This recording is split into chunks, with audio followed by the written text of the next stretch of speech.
श्रीनगर में हबाकल शालकल एरिया में दोनों एक सिख थे और एक हिंदू थे, उनकी हत्या हुई है और बाहर से आए हुए लेबरर्स वहाँ पे थे। इसके संदर्भ में आज हमने ये प्रेस कॉन्फ्रेंस की है और हम ये कहना चाहते हैं कि भाई ये एक सिलसिला जारी है। जिस तरह से वहाँ पे 28 हिंदुओं को एक एक करके वहाँ पे मारा गया आतंकवादियों के थ्रू और उनको वहाँ से लगभग निकलना पड़ा, 1 साल वो कम से कम बाहर रहे, वैसा ही क्रम फिर से शुरू हो सकता है, वैसा ही क्रम अभी चल रहा है। सरकार को इस बात का संज्ञान लेना चाहिए। सरकार इस आतंकवाद के जीनोसाइडल स्वरूप को रिकॉग्नाइज नहीं करती है। देखिए, अगर उनको इसका जीनोसाइडल स्वरूप मालूम होता तो वो अब ये नहीं कहते कि अब हमने सिक्योरिटी बीफ अप की, माइनॉरिटी पॉकेट्स की, वहाँ पे सिक्योरिटी ऑलरेडी होती। अगर वो कहते हैं कि हमको एरिया डोमिनेंस करनी है तो वो अब क्यों कर रही है? वो तो ऑलरेडी क्यों नहीं किया एरिया डोमिनेंस? ऐसा क्यों होता है? क्योंकि वो खुद वैचारिक स्तर पे इसके बारे में क्लियर नहीं है। इसलिए फिर पब्लिक मैनेजमेंट के लिए, पब्लिक प्रोपेगेंडा के लिए बोलते हमने ये किया, हमने वो किया, हमने ये किया। तो हमारा मानना है कि ये सिलसिला चलता रहेगा। वहाँ पर का जो आतंकवाद है बड़ा कैलिब्रेटेड, टारगेटेड आतंकवाद है।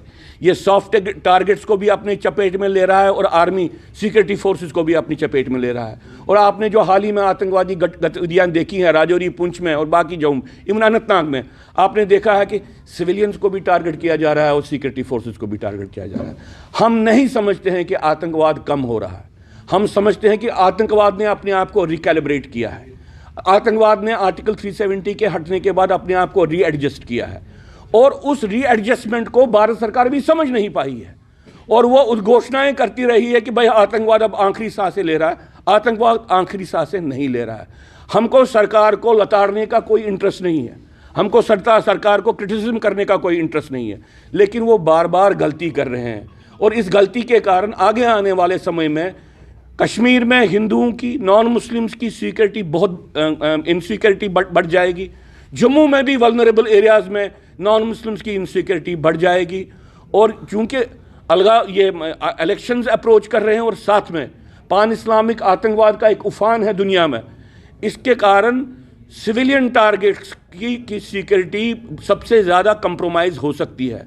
हम सरकार को ये बोलना चाहते हैं कि ये आतंकवाद कश्मीर में रह रहे हिंदुओं के खिलाफ भी है, जो बाहर से नौकरी करने के लिए उनके लिए भी है, जो लिबरल क्लास है उनको भी टारगेट किया जा रहा है। इस बात को समझिए। वो बार बार आपको मैसेज दे रहे हैं, आप समझ ही नहीं रहे हैं, तो हम क्या करें?